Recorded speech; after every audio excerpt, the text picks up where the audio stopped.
नमस्कार। आज हम बात कर रहे हैं अमेरिका और ईरान के बीच जो ये अचानक तनाव भड़का है उस पर। जी। 22 जून 2025 की रात को अमेरिका ने हवाई हमले किए ईरान के जो मुख्य परमाणु ठिकाने हैं फोर्डो और नतांज उन पर। हाँ, ये दोनों ही उनके काफी अहम अंडरग्राउंड फैसिलिटीज हैं। बिल्कुल।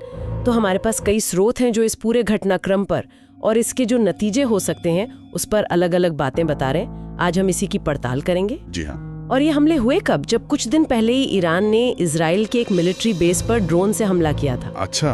अमेरिका का तो कहना है कि ये जरूरी था, मतलब ईरान को परमाणु बम बनाने से रोकना उनका मकसद है। तो आज हम यही समझने की कोशिश करेंगे कि ये सब हुआ क्या, दुनिया भर से कैसी प्रतिक्रियाएं आ रही हैं और ये जो विश्व युद्ध की बातें हो रही हैं, क्या वो वाकई अब मतलब कितना गंभीर है ये खतरा। बिल्कुल। तो फिर शुरुआत करते हैं एकदम ताजा प्रतिक्रियाओं से। हमले के फौरन बाद क्या हुआ, माहौल कैसा है अभी?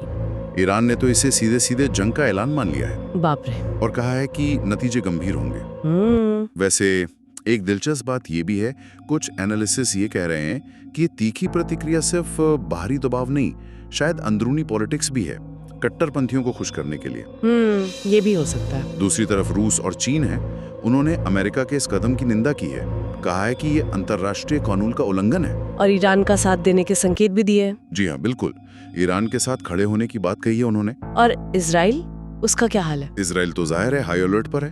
आर्थिक मोर्चे पर देखें तो तेल की कीमतें वो एकदम से बढ़ी हैं, करीब 10% का उछाल आया है। हाँ, वो तो बड़ी खबर है। और एक सूत्र ये भी बता रहा है कि ये उछाल सिर्फ सप्लाई के डर से नहीं है, बल्कि जो जियोपॉलिटिकल रिस्क है उसके बढ़ने की वजह से ज्यादा है। मतलब बाजार को लग रहा है कि आगे और गड़बड़ हो सकती है। अच्छा। और इन सब चीजों ने मिलकर वो जो वर्ल्ड वॉर 3 की चिंता है उसे काफी हवा दे दी है। कुछ रिपोर्ट्स तो ये भी कह रही हैं कि हमले के बाद गूगल पर वर्ल्ड वॉर 3 सर्च 500% बढ़ गया था। ये तो वाकई चिंता की बात है। तो क्या ये खतरा असली है? क्या हम सच में एक और विश्व युद्ध के मुहाने पर हैं?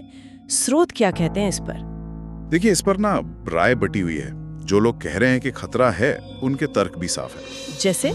जैसे ईरान की सीधी धमकी, फिर फारस की खाड़ी में अमेरिका ने 3 एयरक्राफ्ट कैरियर भेज दिए हैं। 3? हाँ। और दुनिया में खेमे साफ नजर आ रहे हैं। एक तरफ रूस, चीन, ईरान, दूसरी तरफ अमेरिका, इजराइल और नेटो देश। ये तो वाकई गंभीर संकेत है। लेकिन क्या कुछ ऐसी वजहें भी हैं जिनसे लगे कि शायद पूरी तरह से युद्ध ना हो? हाँ, बिल्कुल। दूसरी तरफ के तर्क भी हैं। अमेरिका खुद कह रहा है, मतलब उनके प्रशासन ने जोर देकर कहा है कि वो फुल स्केल वॉर नहीं चाहते ईरान से। अच्छा। और चीन और रूस, देखिए, वो ईरान का समर्थन तो कर रहे हैं, पर अभी तक सीधे फौजी टकराव में कूदने से बच रहे हैं। और पर्दे के पीछे यूएन सिक्योरिटी काउंसिल वगैरह में बातचीत की कोशिशें भी चल रही हैं, तनाव कम करने के लिए। तो हाँ, स्थिति विस्फोटक है, पर पूरी तरह हाथ से निकली नहीं अभी। ये समझना भी जरूरी है कि ये दुश्मनी कोई आज की तो है नहीं, इसका इतिहास भी काफी लंबा है ना? हाँ हाँ, बिल्कुल। ये दशकों पुरानी कड़वाहट है। 1979 की जो इस्लामिक क्रांति हुई थी और फिर अमेरिकी दूतावास में लोगों को बंधक बनाया गया था, वहां से शुरू हुई थी। हाँ, वो तो बहुत बड़ी घटना थी। और तब से ये बढ़ती गई है। फिर देखिए, 2015 में वो न्यूक्लियर डील हुई थी, JCPOA जी। उससे अमेरिका हट गया। फिर 2020 में जनरल कासिम सुलेमानी को मार दिया गया। हाँ, वो भी एक बड़ा टर्निंग पॉइंट था। बिल्कुल। और अब 2025 में सीधे ईरान के परमाणु ठिकानों पर हमला, तो ये सब उसी कड़ी का हिस्सा है। हर घटना ने अविश्वास और दुश्मनी को और गहरा ही किया है। अच्छा, और इस सब का भारत पर क्या असर पड़ रहा है? हमारे लिए क्या मायने हैं इसके? देखिए, भारत के लिए फौरी चिंता तो आर्थिक ही है। जैसा कि कई रिपोर्ट्स बता रही हैं, तेल महंगा होगा तो हमारी अर्थव्यवस्था पर सीधा असर पड़ेगा। वो तो है। शेयर बाजार में भी गिरावट आई है। और हाँ, एक मानवीय पहलू भी है।